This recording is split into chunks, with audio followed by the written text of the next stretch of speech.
नमस्कार दोस्तों, स्वागत है आप सभी के एचपी एग्जाम अफेयर्स में। आज हम जेबीटी एंड टीजीटी कमीशन का मॉक टेस्ट करने वाले हैं। आप सभी को पता है एचपीपीएससी ने अपने थर्ड क्लास एग्जाम्स के लिए जो सिलेबस एंड पैटर्न है वो बता दिया है। तो अब आपका पेपर 1 और पेपर 2 होगा। जो पेपर 1 है वो कॉमन टेस्ट है, चाहे आप जेबीटी कमीशन की तैयारी कर रहे हो, टीजीटी आर्ट्स की, टीजीटी नॉन मेडिकल की या टीजीटी मेडिकल की। जो आपका पेपर 1 होने वाला है वो सेम टाइप का रहेगा। वो एक कॉमन पेपर है जिसमें आपके 30 क्वेश्चन हिमाचल जी के, 30 करंट अफेयर, 20 हिंदी और 20 इंग्लिश के आएंगे।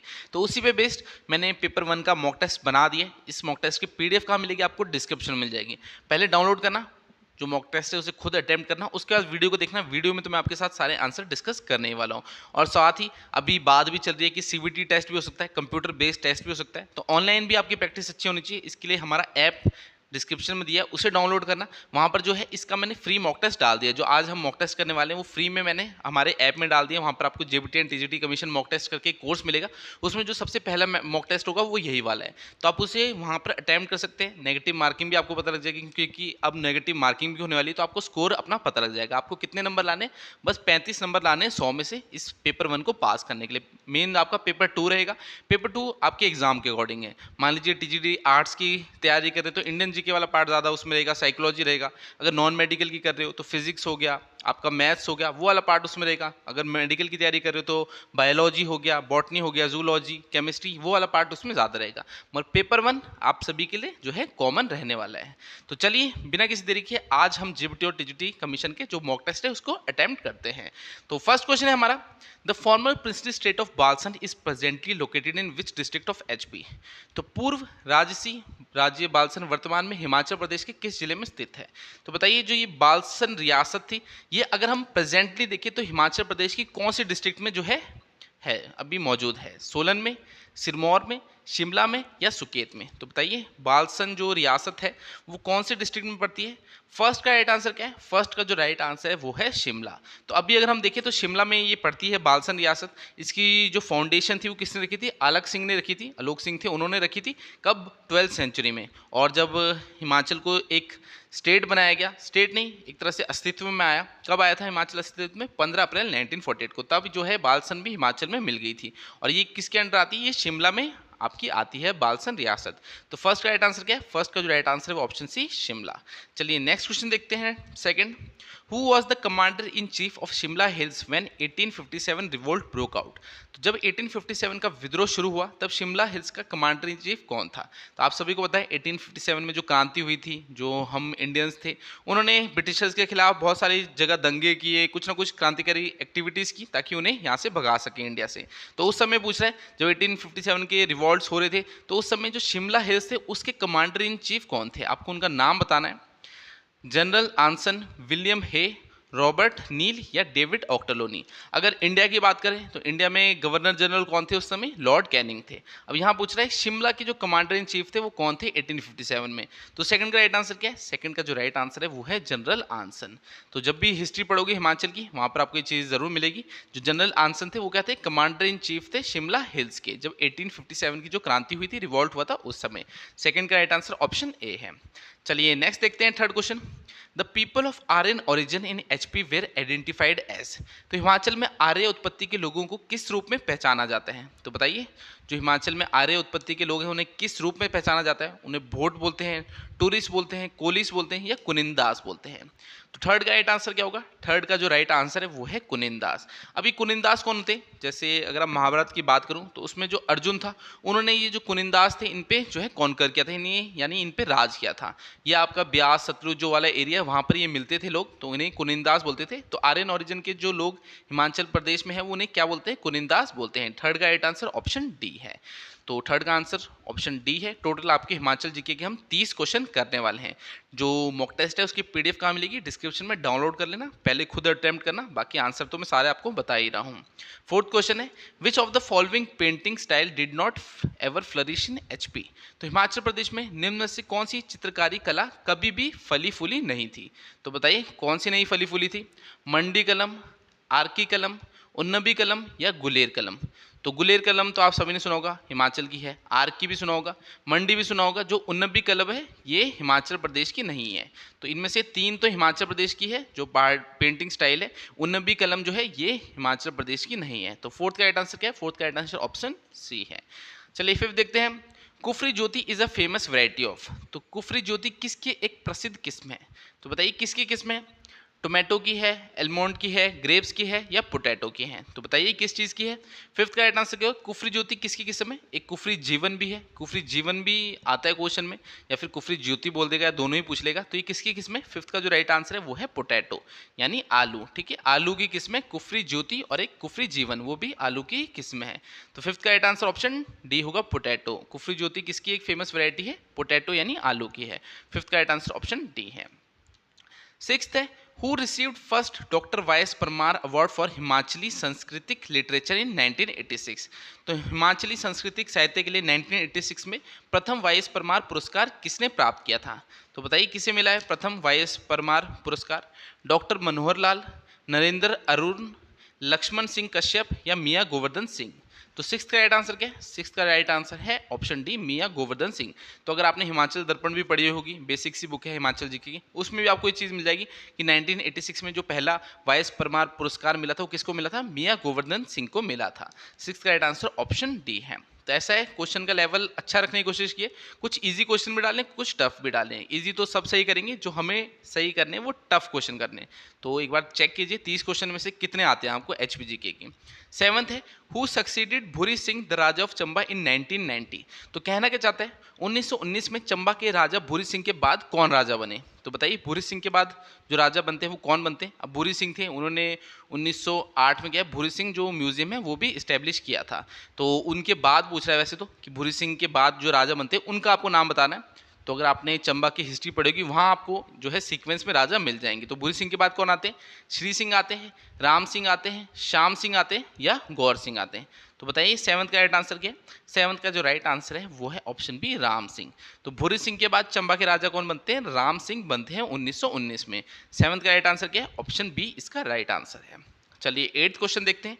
Jaswan was founded in which year? तो जसवान किस वर्ष में स्थापित हुआ? तो बताइए जो जसवान रियासत है उसकी स्थापना कब हुई थी? आपसे ईयर पूछ रहा है, 1170, 1230, 1340 या 1420? तो 8th का राइट आंसर क्या है? 8th का जो राइट आंसर है वो ऑप्शन ए, 1170। तो 1170 में किसने की थी? पूरब चंद ने की थी। कभी कभार एग्जामिनर क्या करता है, पूछ ही लेता है कि किसने जो है जसवान रियासत की स्थापना की थी। तब अगर पूछता किसने की थी तो पूरब चंद ने की है, और कब की थी? 1170 में की थी। तो 8th का राइट आंसर क्या है? 8th का राइट आंसर ऑप्शन ए है। कई बार ये क्वेश्चन मैंने एग्जाम में देखा हुआ है। तो ऐसा है, सारे क्वेश्चन इंपॉर्टेंट है, हिमाचल जी का आपको कंप्लीट ही पढ़नी है। ऐसा है, कुछ भी नहीं छोड़ सकते, चाहे हिस्ट्री हो, पॉलिटी हो, ज्योग्राफी हो, क्योंकि एग्जामिनर कहीं से भी कुछ भी पूछ सकता है। तो एक बेसिक सी बुक ले लो, चाहे जोग्टा अकेडमी की ले लो, वो थोड़ी एग्जाम रेलिवेंट ज़्यादा है, या फिर हिमाचल दर्पण ले लो, वो आपके लिए सफिशिएंट है। बाकी व्लोकरा भी बहुत अच्छी बुक है, मगर उसमें एक्स्ट्रा बहुत ज़्यादा दे रखा है, तो उसमें आपको नोट्स बनाने पड़ेंगे, तभी वो आपके लिए बेनिफिशियल रहेगी, क्योंकि एक्स्ट्रा चीज़ें बहुत दे रखी है। तो ऐसा जो एग्जाम पॉइंट ऑफ व्यू से इंपॉर्टेंट है वो छाटना आपको आना चाहिए कि हाँ ये चीज़ें एग्जाम में आ सकती है और ये नहीं आ सकती।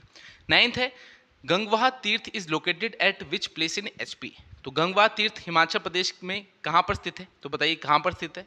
चौपाल में, निच्चर में, पोंटा साहिब में या बिलासपुर में? तो बताइए 9th का राइट आंसर क्या है? 9th का जो राइट आंसर है, ये गंगवाह तीर्थ कहाँ पर है? ये आपका पोंटा साहिब में पड़ता है, सिरमौर में। तो गंगवाह तीर्थ कहाँ है? ये पोंटा साहिब सिरमौर में है। 9th का राइट आंसर क्या है? 9th का राइट आंसर ऑप्शन सी, गंगवाह तीर्थ है पोंटा साहिब में। चलिए नेक्स्ट क्वेश्चन देखते हैं। In which year provisional government of the Himalayan Prant was set up by HHSRC? तो ये HHSRC क्या है? ये Himalayan hill state regional council है। इसके द्वारा जो है किस वर्ष में हिमालय प्रांत की अंतरिम सरकार का गठन किया गया था? तो बताइए कौन सी ईयर में किया गया था? 1942, 1944, 1946 या 1948? तो provisional government of the Himalayan प्रांत कब सेटअप की गई थी HHSRC द्वारा? तो 10th का जो राइट आंसर है वो है 1948। तो 1948 में इनका जो मोटिव क्या था कि जो रियासतें हिमाचल की उन्हें एक करना होगा ताकि हिमाचल प्रदेश जो है अस्तित्व में आ सके। तो उसी के लिए जो है प्रोविजनल गवर्नमेंट बनाई थी हिमालयन प्रांत की। कब बनाई थी? 1948 में HHSRC ने बनाई थी। तो 10th का राइट आंसर ऑप्शन डी है। चलिए नेक्स्ट देखते हैं। 11 who build the famous temple of Gauri Shankar in Chamba? तो चंबा में प्रसिद्ध गौरी शंकर मंदिर को किसने बनवाया था? तो बताइए किसने बनाया था? साहिल वर्मन, विक्रम वर्मन, दादाका वर्मन या युगांकर वर्मन? तो बताइए जो गौरी शंकर टेम्पल है चंबा में, उसका निर्माण किसने करवाया था? तो 11th का राइट आंसर क्या है? 11th का जो राइट आंसर है वो है युगांकर वर्मन। तो चंबा की हिस्ट्री पढ़ोगे, जब राजाओं के बारे में पढ़ोगे तो वहाँ पर आपको चीज़ मिल जाएगी कि जो गौरी शंकर मंदिर है चंबा में वो किसने बनाया था? वो युगांकर वर्मन ने बनाया था। 11th का राइट आंसर ऑप्शन डी है। 12th है with the amalgamation of various art style it came to be known as. तो एक बार हिंदी में देखते हैं, विविध कला शैलियों के सम्मिलन से इसे जाना जाता है। तो बताइए किसे जाना जाता है? तो कांगड़ा स्टाइल को, बसौली स्टाइल को, पहाड़ी स्टाइल को, चंबा स्टाइल को। तो इसमें कहना चाहता है जैसे अगर आप हिमाचल में देखो, एक आपको आरकी स्टाइल भी मिलेगा, बसौली स्टाइल भी मिलेगा, कांगड़ा स्टाइल मिलेगा। तो ये जो सारे स्टाइल्स हैं इन्हें एक अगर हम बोलें एक भाषा में तो क्या बोल सकते हैं? तो इन्हें बोलेंगे पहाड़ी स्टाइल। ये सारे क्या है? पहाड़ी स्टाइल है। तो 12th का राइट आंसर क्या है? ऑप्शन सी पहाड़ी स्टाइल। चलिए नेक्स्ट देखते हैं 13th। In the 18th century Nikka was a famous painter in the state of. तो 18वीं शताब्दी में निक्का डैश राज्य में नामी चित्रकार थे। तो बताइए कौन से जो है राज्य वहाँ पर ये चित्रकार थे, निक्का फेमस पेंटर थे? कुल्लू, कांगड़ा, गुलेर या चंबा? तो 13th का राइट आंसर क्या होगा? 13 राइट आंसर है वो है चंबा। तो निक्का कहाँ के फेमस पेंटर थे? चंबा के थे। एक और थे फेमस, गुग्गा शिल्पी। जो गुग्गा शिल्पी थे ये क्या थे? ये मेरुवर्मन के जो है बहुत ही अच्छे मतलब शिल्पकार थे। तो एक गुग्गा शिल्पी भी आपको पूछ सकते हैं किस रियासत से रिलेटेड थे? वो भी चंबा से थे और मेरुवर्मन से राजा से रिलेटेड थे। बाकी इस क्वेश्चन में पूछा है निक्का was a famous painter of, तो कहाँ के पेंटर थे? ये चंबा के थे। 13th का राइट आंसर क्या है? Option D. 14th है in which year bank of Bilaspur was set up in HP. तो हिमाचल प्रदेश में कौन से वर्ष में बैंक ऑफ बिलासपुर का प्रारंभ हुआ? तो बताइए बैंक ऑफ बिलासपुर को कब सेटअप किया गया था?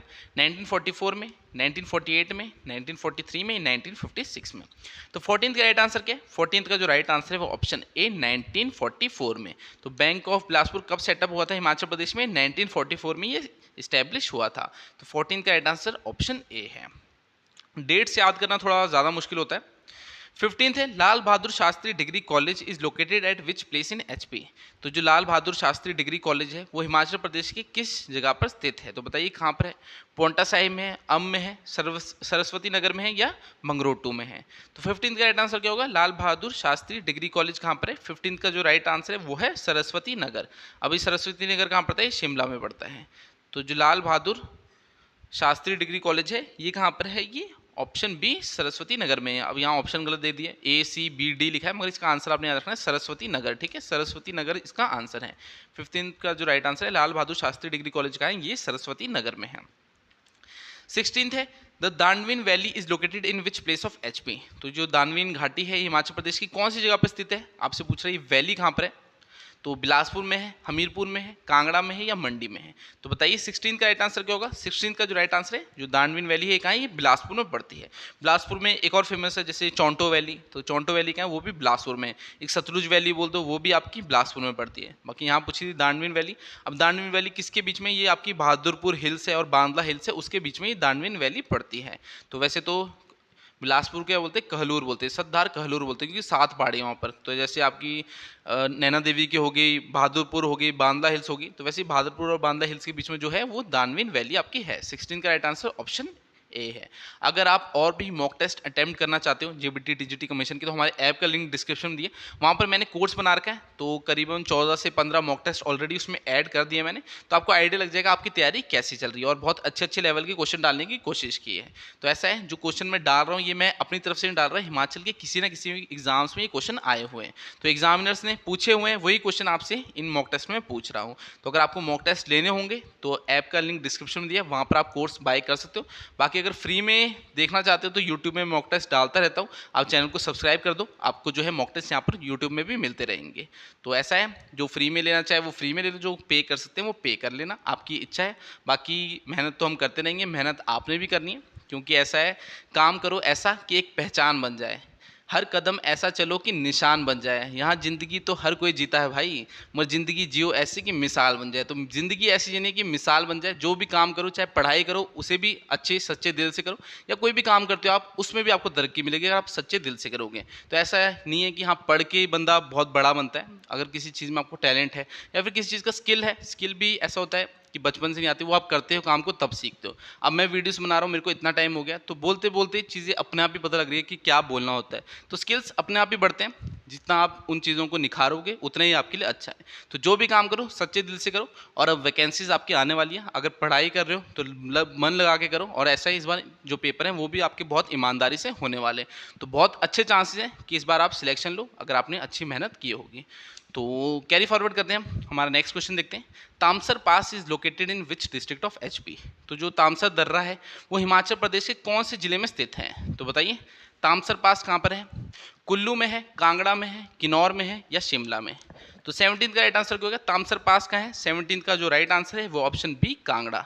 तो तामसर पास कहाँ है? ये कांगड़ा में पड़ता है। 17 का right answer option B Kangra है। 18th क्वेश्चन देखते हैं। Which was not an important janapada in the 5th century BC। तो 5वीं शताब्दी ईसा पूर्व में कौन सा एक महत्वपूर्ण जनपद नहीं था? तो कौन सा नहीं था? अब कुलुता, त्रिगर्ता, कुलिंदा, कृत्तिका। तो बताइए इनमें से कौन सा जो है इंपॉर्टेंट जनपदा नहीं था? अब कुलुता तो आपने सुना होगा, जो कुल्लू था उसे एंशिएंट टाइम में कुलुता बोलते थे। त्रिगर्त कौन सा था? जो कांगड़ा है उसे एंशिएंट टाइम में त्रिगर्त बोलते थे। कुलिंदा मैंने आपको बताया था, जो एरिया अर्जुन थे उन्होंने जो है कॉन्कर किया था, जो आपको ब्यास सतलुज के अराउंड आता है, सिरमौर वाला जो एरिया वहाँ वाला जो है वहाँ पर वो आपको कुलिंदा आता है। तो कृतिका हमने कहीं भी नहीं सुना, तो कभी कभार हमें कॉमन सेंस भी यूज़ करनी होती है। तो ये आपका जो फोर्थ है कृतिका, ये कोई इंपॉर्टेंट जनपदा नहीं थी। बाकी तीनों नाम हमने सुने हुए, ये आपके इंपॉर्टेंट है। जो कृतिका है ये कोई भी इंपॉर्टेंट जनपदा नहीं है। तो 18 का राइट आंसर ऑप्शन डी है। 19th है, who was the raja of Chamba when Kirats Tibetan attack the territory. तो जब किरतों ने जो है हमला किया था चंबा में, तो उस समय चंबा के राजा कौन थे? तो किरत यानी जो तिब्बतियन से उन्होंने चंबा में हमला किया, तो उस समय चंबा के राजा कौन थे? सुवर्ण वर्मन थे, लक्ष्मी वर्मन थे, मुस्कान वर्मन थे या जलस्तंभ थे? तो बताइए 19th का राइट आंसर क्या है? 19th का जो राइट आंसर है वो है लक्ष्मी वर्मन। तो अगर आप चंबा की हिस्ट्री पढ़ोगे तो उसमें आपको ये मिलेंगे, लक्ष्मी वर्मन राजा थे। इस समय जो है तिब्बतियंस यानी किरत थे, उन्होंने चंबा पे जो है हमला किया था, और इन्हीं के टाइम पे एक महामारी भी आई थी जिससे कई सारे लोग मर भी गए थे। तो किसके टाइम में हुआ था? लक्ष्मी वर्मन के टाइम में ये हुआ था। 19th का right answer option B Lakshmi Varman है। 20 देखते हैं, who founded the Kutlehar state. तो जो कुटलहर राज्य है इसके संस्थापक कौन थे? अ ब्राह्मण, अ राजपूत, अ वंडर प्रिंस या अ शूद्रा वजीर। तो बताइए जो कुटलहर रियासत है उसकी स्थापना किसने की थी? तो 20 का जो राइट आंसर है वो है अ ब्राह्मण। तो एक ब्राह्मण थे, इनका नाम गोपाल था, जिन्होंने कुटलहर जो रियासत है उसकी स्थापना की थी। कई बार एग्जाम में एक क्वेश्चन भी आ जाता है कि कांगड़ा हिल्स में जो सबसे छोटी रियासत है उसका नाम बताओ, तो वो कौन सी? वो कुटलहर रियासत ही है। तो ये क्वेश्चन भी एग्जाम में आया हुआ है कि कांगड़ा हिल्स में सबसे छोटी रियासत कौन सी थी? तो कुटलहर रियासत थी। तो इसकी स्थापना एक ब्राह्मण ने की थी जिनका नाम गोपाल था। तो 20 का राइट आंसर ऑप्शन ए है। 21 है, in which year legislative assembly building was constructed in Shimla. तो शिमला में विधानसभा भवन का निर्माण किस वर्ष हुआ था? तो बताइए शिमला में जो लेजिस्लेटिव असेंबली है यानी विधानसभा भवन है उसका निर्माण कब हुआ था? 1925 में हुआ, 1930 में हुआ, 1935 में है या 1940 में हुआ? तो बताइए राइट आंसर क्या होगा? 21 का जो राइट आंसर है वो है 1925। तो आपको पता है हिमाचल प्रदेश में जो टोटल विधानसभा सीटें है वो कितनी है? 68 है। तो विधानसभा बिल्डिंग है जहाँ पर ये आपके विधायक बैठते हैं, तो इसका जो निर्माण हुआ था 1925 में कंप्लीट हो गया था। तो 21 का राइट आंसर ऑप्शन है 1925 है। लेजिस्लेटिव असेंबली बिल्डिंग यानी विधानसभा भवन कब बना? 1925 में बन गया था। 21 का राइट आंसर ऑप्शन ए है। 22 है, हु वॉज नॉट अ प्रजा मंडलिस्ट फ्रॉम मंडी। तो कौन मंडी का प्रजा मंडली नहीं थे? तो कौन नहीं थे? कृष्णनंद, पूर्णानंद, यशपाल या गौरी शंकर। तो एक नाम आपने कई बार सुना होगा यशपाल, ये कहाँ के? ये हमीरपुर के एक क्रांतिकारी थे। तो ये मंडी के नहीं हैं, ये कहाँ के? ये हमीरपुर के। बाकी तीनों ही जो है प्रजा मंडलिस्ट कहाँ के? मंडी के हैं। बाकी यशपाल ये नहीं थे, ये हमीरपुर से बिलोंग करते हैं, इनका जन्म हमीरपुर में ही हुआ था। 22 का राइट आंसर ऑप्शन सी है। 23 देखते हैं, the third race to enter HP from north west was. तो उत्तर पश्चिम में से हिमाचल प्रदेश में प्रवेश करने वाली तीसरी प्रजाति कौन थी? तो बताइए तीसरी प्रजाति कौन थी? खस थी, किरत थे, नगर थे या मंगोल थे? तो 23 का राइट आंसर क्या होगा? 23 का पहले आपको बताता हूँ, जो फर्स्ट आए थे वो कोल आए थे, ठीक है, फर्स्ट कोल आए थे, उनके बाद किरत आते हैं, और थर्ड कौन आते हैं? थर्ड आपके खस आते हैं। तो 23 का राइट आंसर ऑप्शन ए है। तो third race to enter HP from north west वो थे खस, पहले कोल आए फिर किरत आए उसके बाद खस आते हैं। तो 23 का राइट आंसर ऑप्शन ए हम। 24 है, who was the last ruler of Guler princely state. तो जो गुलेर राजशाही है उसका अंतिम शासक कौन थे? तो बताइए लास्ट राजा कौन थे? बलदेव सिंह, रघुनाथ सिंह, भूप सिंह या जय सिंह। तो गुलेर रियासत के आपसे अंतिम राजा पूछे जा रहे हैं कौन है? तो 24 का जो राइट आंसर है वो है भूप सिंह। ठीक है। गुलेर के जो लास्ट राजा थे वो कौन थे, वो भूप सिंह थे। 24 का राइट आंसर ऑप्शन सी है। अगर आपसे पूछ ले गुलेर किसका पार्ट था तो वो कांगड़ा, ठीक है, कांगड़ा जो है उसके अंडर आती थी आपकी गुलेर रियासत। जैसे एक बालसन पहले सबसे पहले क्वेश्चन पूछे वो किसके, वो शिमला वाले एरिया के अंडर आती थी, तो वैसे ही जो गुलेर है वो कांगड़ा वाले एरिया के अंडर आती है। तो 24 का राइट आंसर ऑप्शन सी है। चलिए नेक्स्ट क्वेश्चन देखते हैं। 25 है, who transferred the capital of Kullu state from Jagatsukh to Naggar. तो कुल्लू राज्य की राजधानी को जगतसुख से नगर किसने जो है बदला था।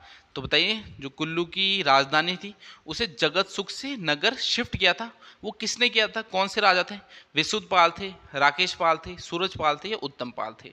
तो 25 का राइट आंसर क्या है, 25 का जो राइट आंसर है वो है विशुद्धपाल। तो जो विशुद्धपाल थे इन्होंने जो कुल्लू की कैपिटल थी जगतसुख वहां से चेंज करके कहाँ शिफ्ट की थी, नगर में कर दी थी। तो इनका राज क्या था, कौन राजा थे, वो विशुद्धपाल थे।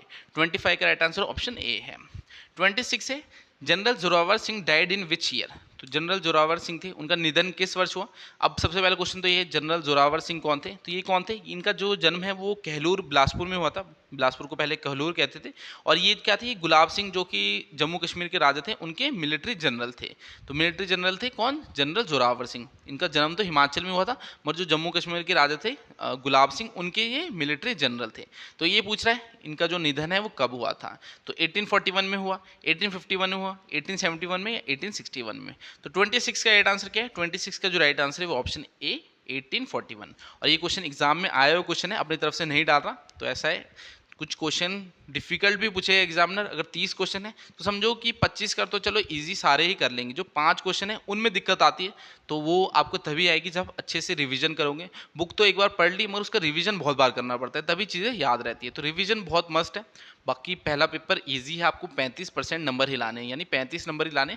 मेन फोकस किस में करना है, पेपर 2 में करना है। और पेपर 2 आपके जो है एग्जाम के अकॉर्डिंग रहेगा। अभी उसका हमें भी ठीक से पता नहीं कि पेपर 2 में आएगा क्या, मगर बोला है सब्जेक्ट रिलेटेड रहेगा। तो पहले पेपर 1 की देख लेते हैं। पेपर 1 हमारा अगर निकल रहा है, मॉक टेस्ट दीजिए। मॉक टेस्ट हमने ऐप में डाल के, मॉक टेस्ट से आपको पता लग जाएगा कितने नंबर बन रहे हैं। 50-60 नंबर आ रहे हैं तो आप इजीली जो पेपर 1 है उसे निकाल दोगे। फिर आपको क्या है, पेपर 2 में ही फोकस करना है। और पेपर 2 का भी आने वाले टाइम में पता लग जाएगा क्या पैटर्न सिलेबस रहेगा, अभी तो फिलहाल ठीक से कुछ पता नहीं है। 27 है, in which year municipal corporation was set up for Shimla in place of municipal committee. तो शिमला में जो निगम समिति के स्थान पर जो नगर निगम है वो किस वर्ष स्थापित किया गया था। तो बताइए, म्युनिसिपल कॉर्पोरेशन को जो है सेटअप किया गया था म्युनिसिपल कमेटी की जगह, वो कब आया था, 1978 में, 1985 में, 1992 में, 1998 में। तो 27 का राइट आंसर क्या है, 27 का जो राइट आंसर है वो है 1978। तो शिमला में जो म्युनिसिपल कमेटी थी उसे हटाकर म्युनिसिपल कॉर्पोरेशन कब बनाया था, 1978 में बना दिया था। 27 का जो राइट आंसर है वो ऑप्शन ए 1978 है।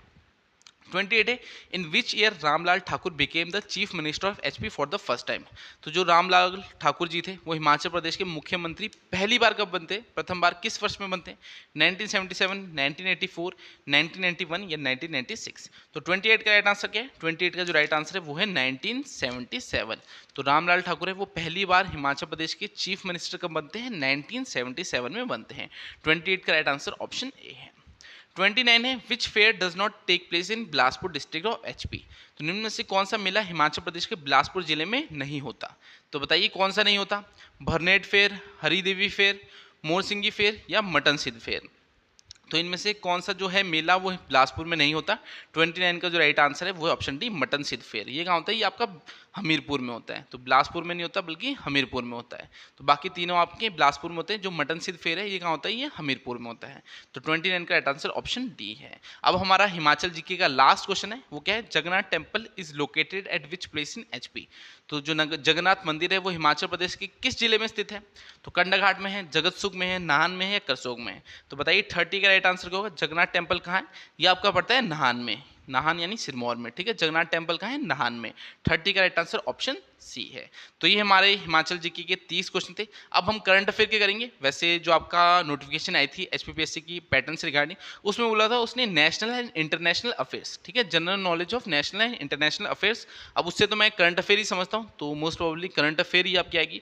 बाकी ऐसा ही इंडियन जीके भी आ सकती है, मगर अभी ठीक से किसी को भी नहीं पता। एक बार एक आधा पेपर हो जाए तब तो आइडिया लग भी जाएगा, मगर फिलहाल जो उन्होंने नोटिफिकेशन निकाली है उसके हिसाब से तो करंट अफेयर ही बनता है।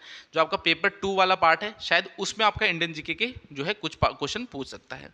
तो अब हम करंट अफेयर के 30 क्वेश्चन करने वाले, तो चलिए देखते हैं कैसे कैसे क्वेश्चन है। 31 है, according to the United Nations sustainable development solution network report what is the rank of India in the world happiness index 2023। तो कहना क्या चाहता है, संयुक्त राष्ट्र सतत विकास समाधान नेटवर्क रिपोर्ट के अनुसार विश्व खुशी सूचकांक 2023 में भारत का रैंक क्या है। तो आपको बताना है जो वर्ल्ड हैप्पीनेस इंडेक्स 2023 है, इसमें जो भारत है उसका रैंक कितना है, 135, 125, 115 या 95। तो बताइए क्या रैंक है वर्ल्ड हैप्पीनेस इंडेक्स 2023 में भारत का। 31 का राइट आंसर क्या है, 31 का जो राइट आंसर है वो है ऑप्शन बी 125। तो जो भी आपके इंडेक्सेस होते हैं जिसमें इंडिया की रैंक हो या फर्स्ट कौन आ रखा है उसमें, वो सब आपको बताना चाहिए। ये आपके करंट अफेयर में जो मोस्ट प्रॉब्ली क्वेश्चन बनते हैं वो ऐसे बन जाते हैं।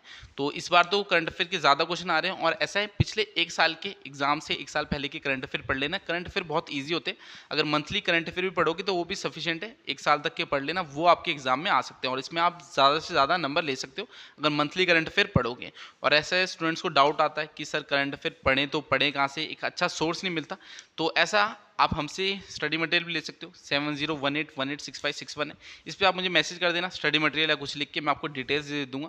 जो HPPSC है उसका हमने कंप्लीट स्टडी मटेरियल बना रखा है, आपके करंट अफेयर होंगे, मंथली करंट अफेयर होंगे, नेशनल इंटरनेशनल, हिमाचल के आपके करंट अफेयर मिल जाएंगे, हिमाचल के descriptive notes, topic wise notes, Hindi English हर एक चीज़ हमने कवर करके। तो अगर आपको स्टडी मटेरियल लेना होगा तो इस नंबर पर मुझे व्हाट्सएप कर देना, आपको जो है कोई भी और सोर्स फॉलो करने की जरूरत नहीं पड़ेगी। तो 31 का जो हमारा क्वेश्चन था उसमें बोला था वर्ल्ड हैप्पीनेस इंडेक्स 2023 में भारत की रैंक क्या है, तो वो 125 है।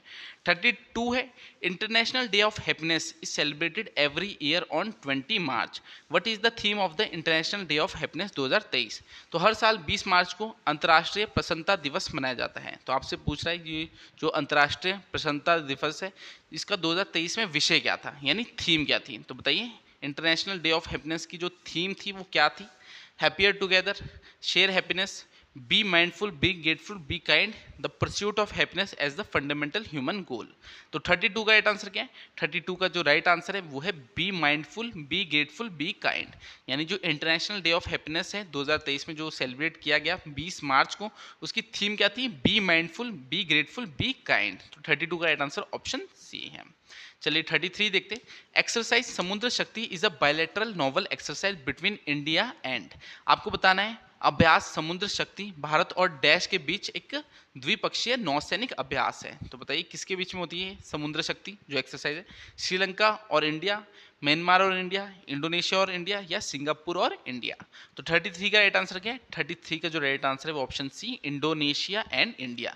तो इंडिया और इंडोनेशिया के बीच में होती है आपकी समुद्र शक्ति जो एक नौसैनिक अभ्यास है। तो ये इंडिया और इंडोनेशिया के बीच में होती है।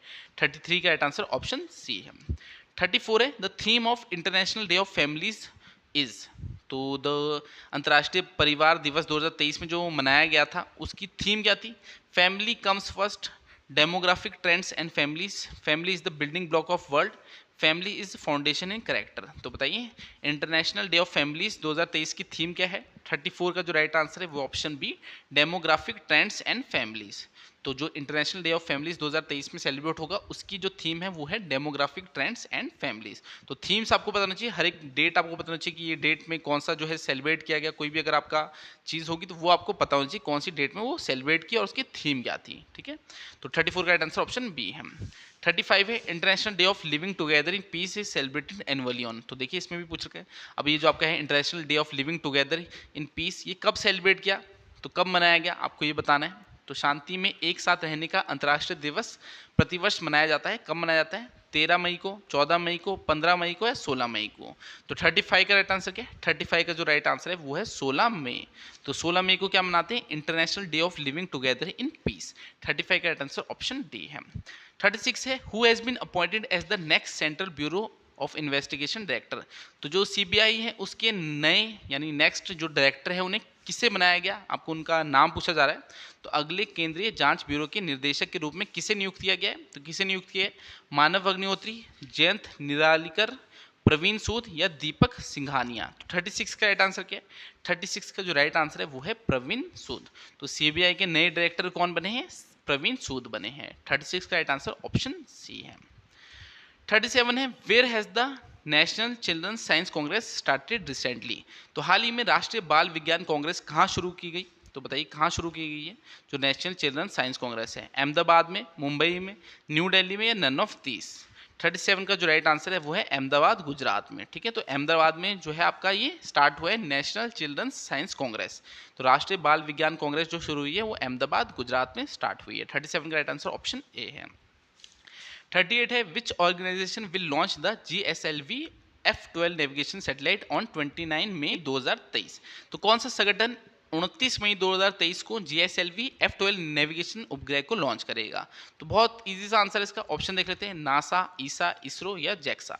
तो अगर आपको GSLV इसकी फुल फॉर्म भी पता हो, जियो सिंक्रोनस सैटेलाइट लॉन्च व्हीकल, तो इसकी फुल फॉर्म ये होती है। और इसे डेवलप किसे किया है? इसे डेवलप किया है इसरो ने, इंडियन स्पेस रिसर्च ऑर्गेनाइजेशन ने इसे डेवलप किया है, तो यही इसको जो है लॉन्च करेगा। तो इसका right answer option C ISRO है। तो इसरो ने ही डेवलप किया GSLV को। तो जो आपकी GSLV F12 नेविगेशन सैटेलाइट है, जो GSLV के साथ कुछ भी आ जाए तो वो सैटेलाइट कौन लॉन्च करेगा? वो इसरो ही कर रहा है। तो 38 का राइट आंसर ऑप्शन सी है। GSLV F12 नेविगेशन सैटेलाइट को कौन लॉन्च करेगा? इसरो ही करेगा। तो 38 का राइट आंसर ऑप्शन सी है। 39 है, which Indian army corps conducted the joint flood relief exercise जल राहत इन असम? तो भारतीय सेना की किस कोर ने असम में संयुक्त बाढ़ राहत अभ्यास जल राहत का जो है आयोजन किया? तो एक ये एक्सरसाइज थी जॉइंट फ्लड रिलीफ एक्सरसाइज। तो आपको बताना है इंडियन आर्मी की कौन सी जो कोर है उसने ये एक्सरसाइज जो है कंडक्ट की थी असम में? तो ब्रह्मास्त्र कोर, चेतक कॉर्प्स, गजराज कॉर्प्स या वीर कॉर्प? तो इसका राइट आंसर क्या है? 39 का जो राइट आंसर है वो है ऑप्शन सी, गजराज कोर। ठीक है, जो गजराज कोर है इन्होंने जो है ये जॉइंट फ्लड रिलीफ एक्सरसाइज थी कंडक्ट की थी कहाँ पर? असम में। तो 39 का राइट आंसर ऑप्शन सी है। चलिए 40 देखते हैं। United Nation has declared 2023 as the international year of. तो संयुक्त राष्ट्र ने 2023 को डैश का अंतर्राष्ट्रीय वर्ष घोषित किया है। तो किस चीज़ का जो है अंतर्राष्ट्रीय वर्ष घोषित किया है? यूथ डेवलपमेंट का, मिलेट्स का, वाइन का या फॉरेस्ट का? तो 40 का राइट आंसर क्या है? 40 का जो राइट आंसर है वो है ऑप्शन बी, मिलेट्स। ठीक है, the international year of millets. तो 3-4 साल पहले ही पता नहीं डिक्लेयर कर दिया इन्होंने, कई टाइम से मेरे को ये क्वेश्चन याद है, यानी बहुत पहले पढ़ा था मैंने। तो इंटरनेशनल ईयर ऑफ मिलेट्स किसे 2023 को डिक्लेयर किया है? यूनाइटेड नेशन ने। तो 40 का राइट आंसर क्या है? Option B, the international year of millets कौन सा? 2023 डिक्लेयर किया है यूनाइटेड नेशन ने। चलिए नेक्स्ट क्वेश्चन देखते हैं। 41 है, what is the focus of India UK net zero innovation virtual centre? तो भारत UK net zero innovation virtual centre का फोकस क्या है आपको बताना है। किस चीज़ पे फोकस कर रहा है? Artificial intelligence and machine learning, advance material science, decarbonisation of manufacturing process and transport system, या बायोटेक्नोलॉजी एंड जेनेटिक इंजीनियरिंग? तो किस पे फोकस कर रहा है जो Indian UK net zero innovation virtual centre है? तो नेट जीरो से पता लग रहा है कुछ आपका जो पोल्यूशन है उससे रिलेटेड होगा। तो इसका राइट आंसर क्या है? Option C. ठीक है, decarbonization of manufacturing process and transport system. तो जो आपका Indian UK net zero innovation virtual centre है ये किस चीज़ पे फोकस कर रहा है? डीकार्बोनाइजेशन करना है, जो आपकी मैन्युफैक्चरिंग प्रोसेस है उसमें जो आपका जो कार्बन निकलता है उसे डीकार्बोनाइज करना है, मतलब कम आपका निकले या निकले ही ना।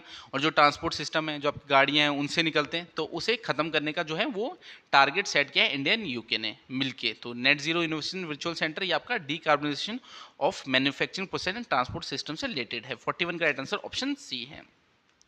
42 है, who won the Femina miss India world 2023 title? तो 2023 का फेमिना मिस इंडिया वर्ल्ड का खिताब किसने जीता है? तो बताइए किसने जीता है? श्रेया पूंजा, थोनाजोम स्टेरा लुआंग, नंदिनी गुप्ता या नेहा धूपिया? तो 42 का राइट आंसर क्या है? 42 का जो राइट आंसर है वो ऑप्शन सी, नंदिनी गुप्ता। तो जो miss Femina miss India world 2023 का टाइटल किसने जीता है? नंदिनी गुप्ता ने जीता है। 42 का राइट आंसर ऑप्शन सी है।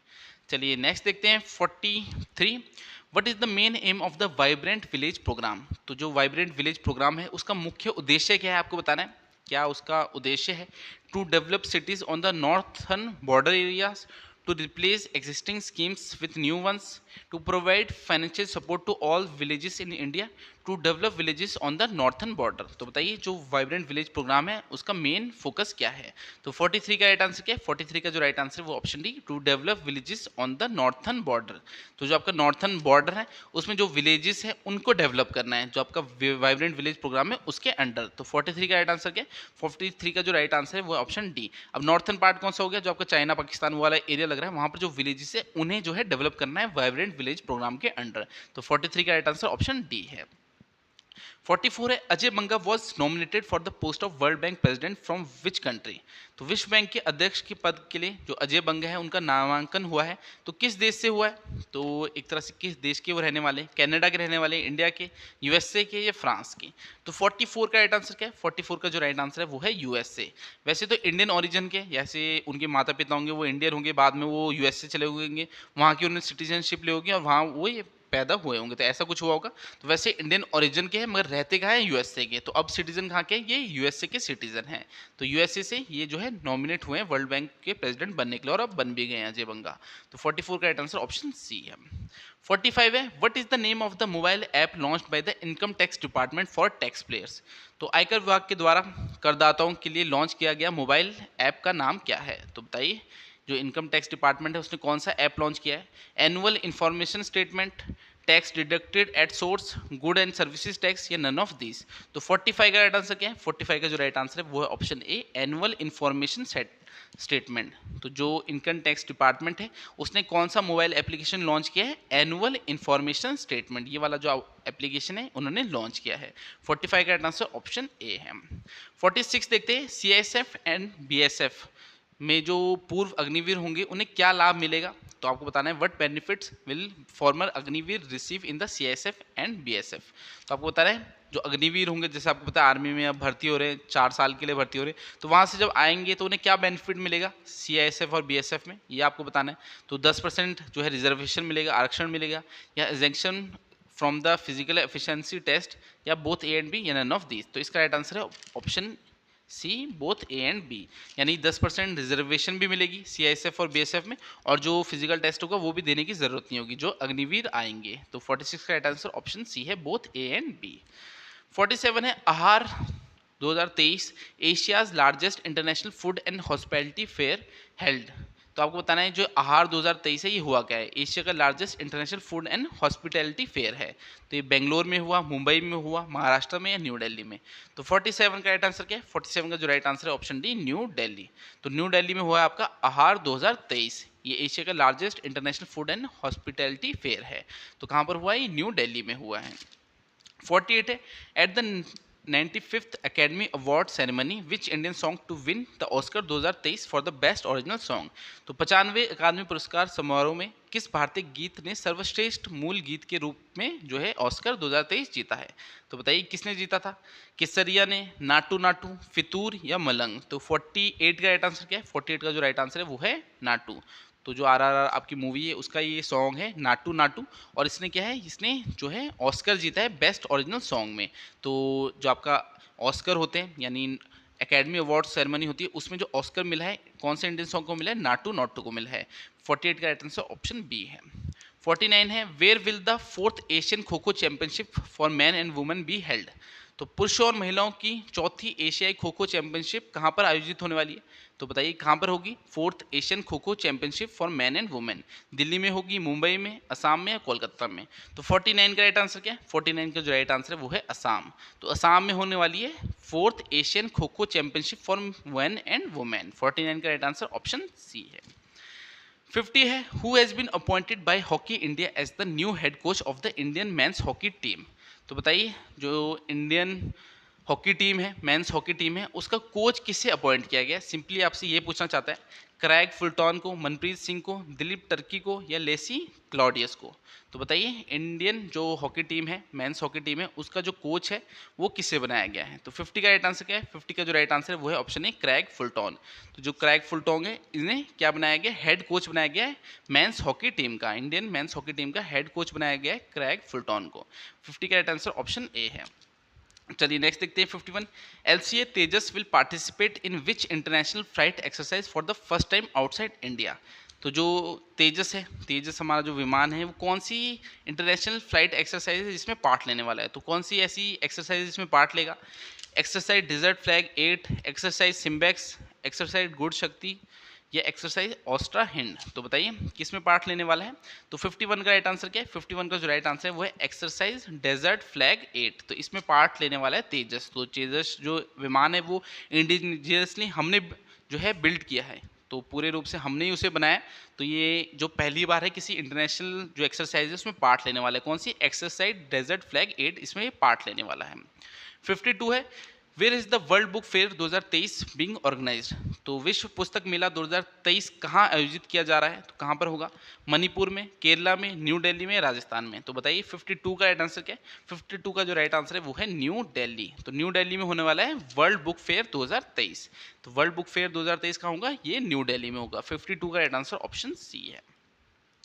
53 है, in which state Zoological Survey of India discovered lithium reserve for the first time in the country? तो भारतीय भूवैज्ञानिक सर्वेक्षण ने देश में पहली बार लिथियम भंडार की खोज की है। तो बताइए जो भूवैज्ञानिक सर्वेक्षण है उसने जो है लिथियम भंडार की पहली बार खोज की है पूरे इंडिया में, तो वो कहाँ पे की है? कौन सी स्टेट में की है? मध्य प्रदेश में, जम्मू कश्मीर में, केरला में या राजस्थान में? तो 53 का राइट आंसर क्या है? 53 का जो राइट आंसर है वो है जम्मू कश्मीर। तो पहली बार इंडिया में जो है लिथियम रिजर्व्स मिले और वो कहाँ मिले? जम्मू कश्मीर में मिले हैं।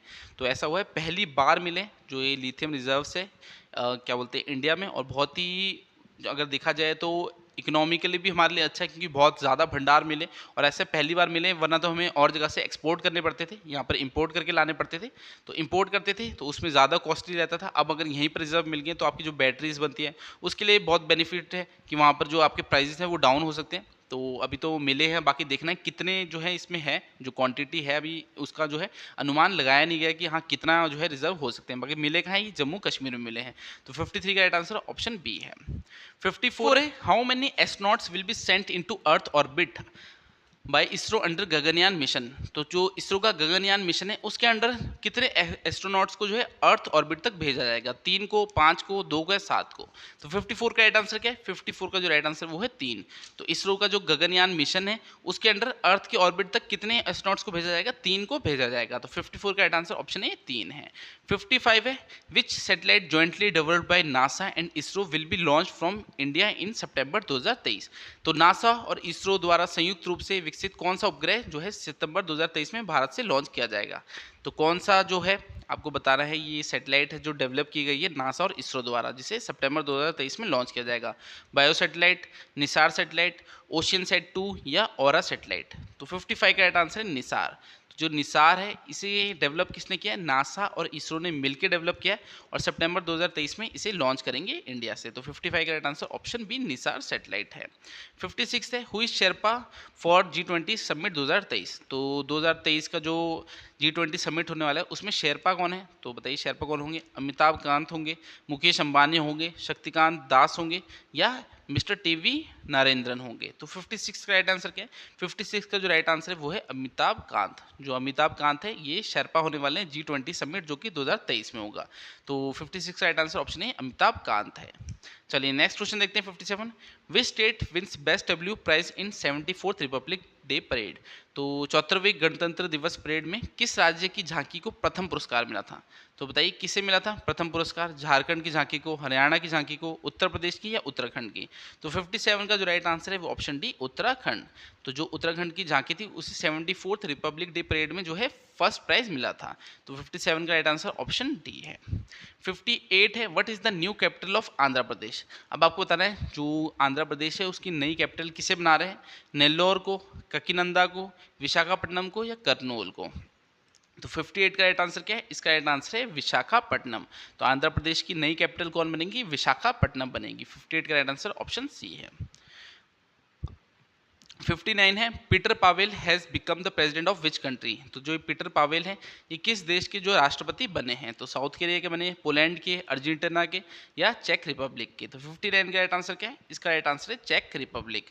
तो जो पीटर पावेल है कहाँ के प्रेसिडेंट बने हैं? ये चेक रिपब्लिक के जो है प्रेसिडेंट बने हैं। 59 का राइट आंसर ऑप्शन डी है। 60 और ये करंट अफेयर का हमारा लास्ट क्वेश्चन है, who won the men's single Australian open 2023? तो जो ऑस्ट्रेलियन ओपन 2023 हुआ था उसमें मेंस कैटेगरी में कौन जीते थे? रोहन बोपन्ना, पेटे संपारास, नोवाक जोकोविक या रफल नडाल। तो 60 का राइट आंसर क्या है? 60 का जो राइट आंसर है ऑप्शन सी, नोवाक जोकोविक। तो ये जो है ये ऑस्ट्रेलियन ओपन 2023 जीते हैं। तो 60 का राइट आंसर ऑप्शन सी है। अब हमने हिमाचल जीके और करंट अफेयर दोनों ही कर दिया।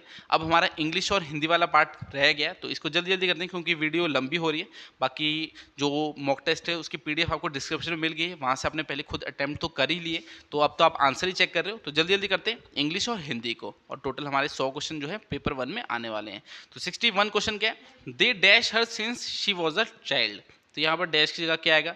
दे have known, they were knowing, they know, they are knowing. तो दे क्या हो गया? एक तरह से आपका इसका प्लूरल आना चाहिए, तो वेयर किसके साथ? प्लूरल के साथ यूज होता है। तो यहाँ पर क्या आएगा? They were knowing her since she was a child. तो इसमें राइट आंसर क्या है? Option B, they were knowing her since she was a child. अब 62 लिखा है, don't dwell dash what has passed away. तो ड्वेल एक तरह से फ्रेज है, ड्वेल ऑन आता है, तो ड्वेल ऑन आएगा यहाँ पर। ड्वेल ऑन का क्या मतलब हो गया?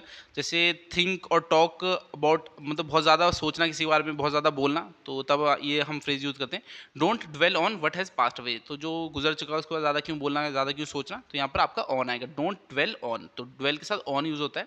तो 62 का राइट आंसर ऑप्शन ए है। 63 है, the collective noun for owls is. तो जो आउल है उसका कलेक्टिव नाउन क्या होगा? कलेक्टिव नाउन क्या होगा? एक तरह से ग्रुप। तो आउल्स के बहुत सारे ग्रुप है, तो उसको क्या बोलेंगे?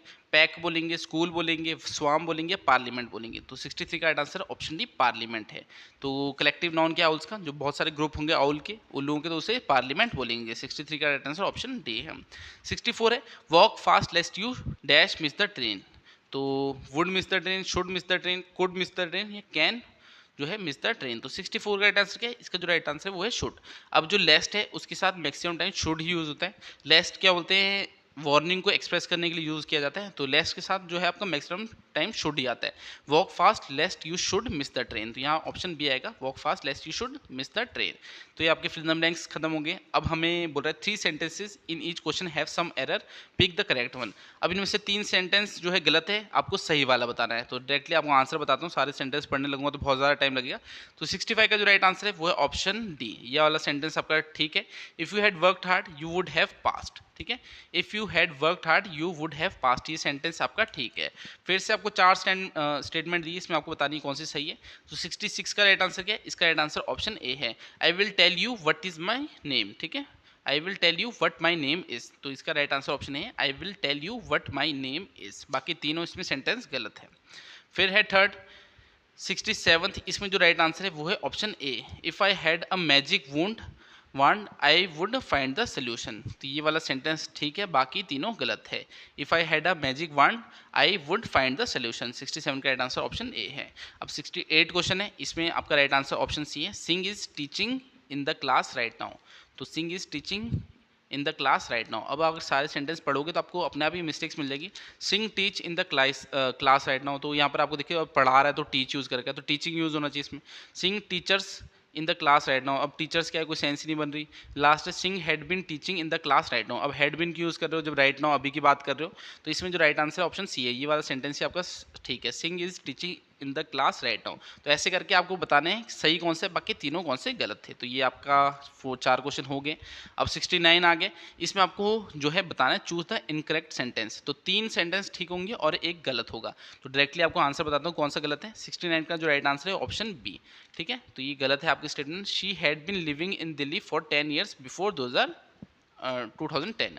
तो यहाँ पर क्या आएगा आपका, शी हैड बिन नहीं आएगा, शी हैड बिन की जगह आएगा शी हैड बीन, ठीक है। बीन की जगह क्या, बीन यूज होगा यहाँ पर। She had been living in Delhi for 10 years before 2010। तो ये सेंटेंस आपका गलत है, यहाँ बीइंग लगा रखा है, यहाँ बीन यूज होगा। तो 69 का राइट आंसर ऑप्शन बी है। 70 है, फिर से आपको इनकरेक्ट सेंटेंस बताना है। तो 70 का राइट आंसर ऑप्शन सी है, the meeting started after he we reached. तो ये वाली जो आपका सेंटेंस है गलत है, the meeting started after we reached. Next है आपका 71, इसमें भी आपको बताना है इनकरेक्ट सेंटेंस, 3 तो सही होंगे और एक गलत होगा। तो इसका जो राइट आंसर है वो ऑप्शन डी है, if he asked me I will help him. तो इसमें आपका आना था if he had asked me, ठीक है, यहाँ पर हैड आना था तब ये आपका ठीक हो जाता sentence, if he had asked me I will help him. बाकी जो आपके सेंटेंस है वो सारे सही हैं, बस ये 4th वाला गलत है। नेक्स्ट है 72, इसमें भी आपको जो है इनकरेक्ट सेंटेंस बताना है। तो 72 का जो राइट आंसर है वो option A, he was looking for me everywhere. तो देखिए मेरे बोलने में ही आंसर निकल गया, he was looking me everywhere. तो यहाँ पर अगर आप बोलोगे आपको खुद ही पता लग जाएगा, he was looking for me use होता है, he was looking for me everywhere. तो यहाँ पर फॉर लगाया नहीं, तो ये आपका इनकरेक्ट सेंटेंस हो गया। बाकी तीनों ठीक होंगे। He was constantly disturbing us, he was sleeping when the phone wrong, they were always fighting. ये तीनों सेंटेंस ठीक है, जो आपका फर्स्ट है ये रॉन्ग है। अब हमारा इंग्लिश का नेक्स्ट आ गया, इसमें आपको बेस्ट एक्सप्रेसेस द मीनिंग। तो मीनिंग बताना है। टेंटेटिव का मतलब क्या होता है? सर्टेन, अनश्योर, लास्टिंग या कॉन्फिडेंट। अब कभी भी आप एग्जाम दोगे, कभी कभार देर होता है टेंटेटिव डेट ये एग्जाम की, तो श्योर नहीं होता कि हाँ यही डेट है, चेंज भी हो सकती है, तो इसका क्या होगा? अनश्योर। टेंटेटिव का जो आपका सिमिलर होगा वो अनश्योर होगा, कि श्योर नहीं है कि यही डेट है, चेंज भी हो सकती है, तो टेंटेटिव क्या हो गया? अनश्योर। कोलेट्रल हो गया। अब कभी बैंक में लोन लेने जाओगे तो कोलेट्रल बोलेंगे, हाँ कोलेट्रल क्या है, मतलब इसके करस्पॉन्डिंग, अगर तुमने नहीं दिया तो इसके बदले क्या दोगे, तो ऐसे कोलेट्रल क्या हो गया? करस्पॉन्डिंग। इसका जो सिमिलर है वो करस्पॉन्डिंग है, बाकी पढ़ने की ऑप्शन जरूरत भी नहीं है। फिर दिया है फ्रूगल। अब 75 में फ्रूगल दे रखा है, इसका पहले आपको मतलब होना चाहिए। फ्रूगल क्या होता है? Use as much as needed. तो चाहे मनी हो गया, चाहे फूड हो गया, उतना यूज करना जितना नीडेड है। तो फ्रूगल का आपका जो इसमें सिमिलर मीनिंग होगा 75 का राइट आंसर ऑप्शन डी है, ठीक है, थ्रिफ्टी। तो सिमिलर मीनिंग क्या होगा? थ्रिफ्टी। वैसे जो आपके एंटोनिम सिनोनिम होते हैं, इसमें ज़्यादा टाइम वेस्ट नहीं करना होता।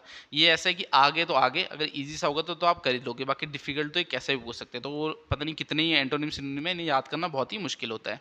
बाकी जो ईजी चीज़ है वो नहीं छोड़नी, क्योंकि पहला पेपर है, बस पास ही करना है, तो ऐसे रिस्क ज़्यादा नहीं लेना। अगर नहीं आता तो छोड़ देना, रिस्क ज़्यादा मत लेना, क्योंकि नेगेटिव मार्किंग भी होगी। अब शाई लिखा है, तो शाई का आपको पता ही है, शाई है ये, बहुत ज़्यादा शाई है, तो इसका आपको क्या होगा, मतलब जो इसका बेस्ट एक्सप्रेस करे मीनिंग? थिन, स्केलेटन, लूशियस या रेटिसेंट। तो 76 का जो right answer option D, reticent. तो रेटिसेंट भी उसे बोलेंगे शायद जैसे बहुत ही कंजर्व है, मतलब ज़्यादा बोलता नहीं है, ऐसे शाय टाइप, तो उसे रेटिसेंट ही उसका सिमिलर मीनिंग निकलेगा। 76 का राइट आंसर ऑप्शन डी है। अब आपका नेक्स्ट क्वेश्चन है, इसमें अपोजिट बताना है आपको। अब रिबुक का अपोजिट क्या होगा? रिप्रूव, एडमायर, एडमोनिश या डिसलाइक। तो 77 का राइट आंसर क्या है? रिबुक क्या होता है? किसी के बारे में बुरा बोलना, मतलब कुछ बुरा टाइप करना, तो इसका जो अपोजिट होगा वो क्या? एडमायर, किसी की तारीफ करना। तो रिबुक का अपोजिट एडमायर हो गया। फिर चेरिश है, तो चेरिश करना, किसी के लिए अच्छा अच्छा बोलना, चेरिश उस टाइप से हो गया। तो अपोजिट क्या होना चाहिए? कंडेम होना चाहिए, अडोर होना चाहिए, वेनरेट होना चाहिए, एंगेज होना चाहिए। तो इसका राइट आंसर ऑप्शन है कंडेम, ठीक है, किसी को बुरा भला कंडेम करना उसका, ठीक है, जो चेरिश का अपोजिट कंडेम हो गया। फिर है ऑब्वियस। तो ऑब्वियस हो गया, ऑब्वियस है मतलब यही चीज़ है। इसका जो अपोजिट होगा ऑब्सक्योर होगा, यानी सर्टेन नहीं है कुछ भी, तो इसका जो अपोजिट है वो ऑब्सक्योर है। नेक्स्ट है 80 रिडंडेंट। तो रिडंडेंट का अपोजिट क्या होगा? आउटडेटेड, करंट, कल्चरल या एक्सपेंड। तो रिडंडेंट क्या होता है? ये होता है no longer use for a job, तो आगे के लिए यूज़ नहीं है, तो अभी करंट के लिए, तो इसका जो अपोजिट होगा वो करंट होगा, ठीक है। तो 80 का क्या है? रिडंडेंट का जो अपोजिट है वो करंट है। चलिए नेक्स्ट देखते हैं 81। अब आपके हिंदी के क्वेश्चन आगे। युवा शब्द का जो भावाचक संज्ञा होगी वो क्या होगी? युवावस्य, यौवन, युवक या युवराज। तो 81 का राइट आंसर क्या है? इसका राइट आंसर है यौवन। तो युवा का जो भाववाचक संज्ञा है वो यौवन है। फिर आपका नेक्स्ट क्वेश्चन आ गया है 82। क्रांतिकारी शब्द संज्ञा के किस भेद के अंतर्गत आता है? तो क्रांतिकारी क्या है? व्यक्तिवाचक है, भाववाचक है, द्रव्यवाचक है या जातिवाचक है? तो क्रांतिकारी हो गया, क्रांतिकारी तो बहुत सारे हमारे नेता थे जो फ्रीडम स्ट्रगल, तो वो एक जातिवाचक है, ठीक है, किसी पर्टिकुलर के लिए नहीं बोल रहे, तो ऑप्शन डी इसका राइट आंसर है जातिवाचक। चलिए नेक्स्ट क्वेश्चन करते हैं 83। कवि का स्त्रीलिंग। तो कवि का स्त्रीलिंग बताना है आपको, कवित्री होगा। अब इसमें मेन आपके लिए स्पेलिंग है, कौन सी वाली स्पेलिंग ठीक होगी? तो 83 का जो राइट आंसर है वो है ऑप्शन सी, कवित्री। तो यह को छोटी की मात्रा और त्र को बड़ी की, तो कवित्री ऐसे लिखेंगे। तो कवि का स्त्रीलिंग कवित्री होता है। 83 का राइट आंसर ऑप्शन सी है। 84 है का, के, की, परसर्ग का प्रयोग किस कारक के लिए होता है? तो बताइए किस कारक के लिए होता है? कर्ता, कर्म, संबंध या संप्रदान। तो का, के, की किसके लिए होता है? 84 का राइट आंसर क्या है? 84 का जो राइट आंसर है वो है संबंध। तो संबंध बताने के लिए होता है का, के, की। 84 का राइट आंसर ऑप्शन सी है। फिर है से प्रसर्ग का प्रयोग किस कारक के लिए होता है? अब जो से है इसका किस लिए होता है? अधिकरण के लिए, कर्म के लिए, अपदान के लिए, कर्ता के लिए। तो 85 का राइट आंसर क्या है? इसका राइट आंसर है अपदान के लिए। तो से किस लिए होता है? जो ये प्रसर्ग है इसका प्रयोग अपदान के लिए होता है। 85 का राइट आंसर ऑप्शन सी है। 86 है हम किस प्रकार का सर्वनाम है? तो बताइए किस प्रकार का जो है सर्वनाम है? उत्तम पुरुषवाचक है, मध्यम पुरुष, अन्य पुरुषवाचक या निज पुरुषवाचक। तो 86 का जो राइट आंसर है वो है ऑप्शन ए, उत्तम पुरुषवाचक। तो हम क्या है? ये आपका उत्तम पुरुषवाचक सर्वनाम है। 86 का राइट आंसर ऑप्शन ए है। 87 है जिस समास में प्रथम पद संख्यावाचक हो उसे क्या कहते हैं? तो बताइए जो प्रथम पद है वो संख्यावाचक हो, जैसे चौराहा। तो चौराहा में क्या होता है? चार रास्ते, तो एक तरह से आपकी जो है संख्या आ रही है, तो उसे क्या बोलते हैं? दंत समास, द्विगु समास, अविभाज्य समास या तत्पुरुष समास। तो 87 का राइट आंसर क्या है? ऑप्शन बी द्विगु समास, तो उसे द्विगु समास बोलते हैं। नेक्स्ट देखते हैं 88, यथाशक्ति समास पद में कौन सा समास है? तो यथाशक्ति का मतलब होता है शक्ति के अनुसार, तो इसमें कौन सा समास है? बहुब्रीहि, द्विगु, अविभाव या तत्पुरुष। तो 88 का राइट आंसर क्या है? 88 का जो राइट आंसर है वो ऑप्शन सी अविभाव समास। तो यथाशक्ति में कौन सा समास है? अविभाव। चलिए नेक्स्ट देखते हैं 89, आज मैंने अधिक संतरे खा लिए। अब रेखाकृत पद में विशेषण है, तो अधिक में कौन सा विशेषण है? गुणवाचक, परिणामवाचक, अनिश्चित या परिणवाचक निश्चित, सर्वनामिक। तो बताइए 89 का राइट आंसर क्या होगा? इसका जो राइट आंसर है ऑप्शन बी परिणामवाचक अनिश्चित। ठीक है, मैंने अधिक जो है संतरे खा लिए, तो अधिक बता रहा है कि हाँ परिणाम जो है उसने खा तो लिए, मैं अनिश्चित है, पता नहीं कितने खाए। ठीक है, अधिक संतरे खाए मगर ये नहीं पता कितने खाए, तो अनिश्चित आएगा। 89 का राइट आंसर ऑप्शन बी है। 90 है, प्रेमचंद हिंदी के श्रेष्ठ कहानीकार हैं। तो रेखांकित पद में विशेषण है, तो श्रेष्ठ क्या है? परिणामवाचक है, गुणवाचक है, संख्यावाचक है या सर्वनामिक है। तो 90 का राइट आंसर क्या है? ऑप्शन बी गुणवाचक। तो इसमें गुण बता रहा है ना, जो प्रेमचंद है वो हिंदी के श्रेष्ठ कहानीकार है, तो जो है सबसे जो है श्रेष्ठ है, तो जो प्रेमचंद है उनका गुण बता रहा है श्रेष्ठ। तो 90 का राइट आंसर ऑप्शन बी है। फिर है 91, शुद्ध रूप कौन सा है? तो अब आपको सन्यासी की सही स्पेलिंग बतानी है एक तरह से। तो 91 का जो राइट आंसर है वो ऑप्शन बी सन्यासी, तो सन्यासी को ऐसे लिखेंगे। 91 का राइट आंसर ऑप्शन बी है। 92 है, पीटी उषा बहुत तेज दौड़ती है। तो रेखांकित पद में क्रिया विशेषण के किस भेद के अंतर्गत है? तो ये तेज जो दौड़ती है, तेज है, ये किस जो है भेद के अंतर्गत आता है? तो परिणामवाचक, कलावाचक, स्थानवाचक या रीतिवाचक। तो 92 का राइट आंसर है ऑप्शन ए परिणामवाचक। तो बहुत तेज दौड़ती है, तो तेज क्या हो गया इसमें? ये है परिणामवाचक। 92 का राइट आंसर ऑप्शन ए है। चलिए नेक्स्ट देखते हैं 93, वे लड़के दिन भर उधम मचाते रहे। तो रेखांकित पद क्रिया विशेषण के किस भेद के अंतर्गत है? तो यहाँ पर देखा दिन भर, तो किसके अंतर्गत आता है? परिणामवाचक, कालवाचक, स्थानवाचक या रीतिवाचक। तो 93 का राइट आंसर क्या है? इसका राइट आंसर ऑप्शन बी है कालवाचक। तो काल बता रहा है दिन भर का मतलब ये काल बता रहा है कौन सा टाइम है? दिन भर का टाइम। ठीक है, काल बता रहा है, तो कालवाचक। 93 का राइट आंसर ऑप्शन बी है। 94 है, कारावास का संधि विच्छेद। तो आपको सही संधि विच्छेद बताना है, कारावास का क्या होगा? 94 का जो राइट आंसर है वो ऑप्शन सी कारा प्लस आवास। ठीक है, तो जो कारावास है उसका सही संधि विच्छेद क्या होगा? कारा प्लस आवास। नेक्स्ट क्वेश्चन देखते हैं 95, पर्यावरण का सही संधि विच्छेद। तो पर्यावरण का सही संधि विच्छेद क्या होगा? 95 का जो राइट आंसर है वो ऑप्शन सी परि प्लस आवरण। तो पर्यावरण का सही संधि विच्छेद परि प्लस आवरण। नेक्स्ट है 96, घोड़ों पानी पड़ना, मुहावरे का अर्थ। तो बताइए घोड़ों पानी पड़ने मुहावरे का अर्थ क्या है? ठंडक पहुंचना, आनंदित होना, गीला होना, लज्जित होना। तो 96 का राइट आंसर ऑप्शन डी लज्जित होना है। तो घोड़ों पानी पड़ना इसका मतलब होता है लज्जित होना। 97 है, निम्न में से कौन सा विकल्प हाथी का पर्यायवाची नहीं है? तो आपको बताना है इनमें से कौन सा है जो हाथी का पर्यायवाची नहीं है। 3 तो है और 1 नहीं है, मतंग, सारंग, गज या कुंजूर। तो गज और कुंजूर तो सबने ही सुना है। तो 97 का राइट आंसर क्या है? Option B Sarang. तो जो सारंग है ये हाथी का पर्यायवाची नहीं है, बाकी तीनों हैं। 98 है, विवाद में मौन रहने ही ठीक है, रेखांकित पद में का विलोम है। तो जो मौन है इसका जो अपोजिट है वो क्या होगा? वाचाल, मुखुर, मुख या वकवादी। तो बताइए 98 का राइट आंसर क्या है? इसका राइट आंसर है मुखुर। ठीक है, मौन का जो विलोम होगा वो मुखुर होगा। 98 का राइट आंसर ऑप्शन बी है। चलिए नेक्स्ट क्वेश्चन देखते हैं 99, अध्यक्ष में कौन सा उपसर्ग प्रयुक्त है? तो बताइए अध्यक्ष में जो आपको उपसर्ग बताना है, तो उपसर्ग आगे होता है, प्रत्यय लास्ट में होता है। तो उपसर्ग पूछ रहा है, अ हो गया, अध हो गया, अधि हो गया या अधु हो गया। तो 99 का राइट आंसर ऑप्शन सी अधि है। तो अध्यक्ष में जो उपसर्ग है वो अधि है। 99 का राइट आंसर ऑप्शन सी है। फिर 100 है, वह कैसा सुंदर दृश्य है, अर्थ की दृष्टि से वाक्य भेद बताइए। तो ये जो आपका लिखा हुआ है वह कैसा सुंदर दृश्य है, तो ये क्या है? प्रश्नवाचक है, संदेहवाचक है, विस्मयवाचक है या निषेधवाचक है। तो 100 का राइट आंसर क्या है? इसका राइट आंसर है विस्मयवाचक। तो इसमें बोल रहा है वाह क्या सुंदर दृश्य है, तो विस्मयवाचक है ये। तो 100 का राइट आंसर ऑप्शन सी है। तो टोटल हमने 100 जो है क्वेश्चन कर लिए हैं। आपका HPPSC का जो पैटर्न है वो ऐसे रहने वाला है पेपर 1 का। और अगर आपको मॉक टेस्ट अच्छा लगा तो वीडियो को लाइक कर देना और चैनल को सब्सक्राइब कर लेना। आगे और भी अच्छे मॉक टेस्ट आपके लिए लाता रहूँगा। और अगर आप हिमाचल प्रदेश में किसी भी एग्जाम की तैयारी कर रहे हो, चाहे JBT कमीशन हो, TGT आर्ट्स हो, TGT नॉन मेडिकल हो, मेडिकल हो, आप हमसे ऑनलाइन कोचिंग ले सकते हैं। हमारी जो क्लासेस की टाइमिंग है वो 5 से 10 है और सारे सब्जेक्ट इसमें हम कवर करते हैं। लाइव क्लास से आपको डेली रिकॉर्डेड भी मिल जाती है, टेस्ट सीरीज हम प्रोवाइड करेंगे, स्टडी मटेरियल हम देंगे, तो जिसके बाहर आपको कोई भी सोर्स फॉलो करने की ज़रूरत नहीं है। तो अगर ऑनलाइन कोचिंग लेनी होगी तो नीचे डिस्क्रिप्शन में डिटेल्स दी रखी होगी और मेरा नंबर, वहाँ आप मुझे व्हाट्सएप कर देना ऑनलाइन कोचिंग लिख के, मैं आपको वहाँ पर जो है डिटेल्स दे दूँगा। बाकी इस क्लास को हम इतने रखते हैं, मैं आपसे अगली क्लास में मिलूँगा, तब तक के लिए शब बख़ैर, थैंक यू।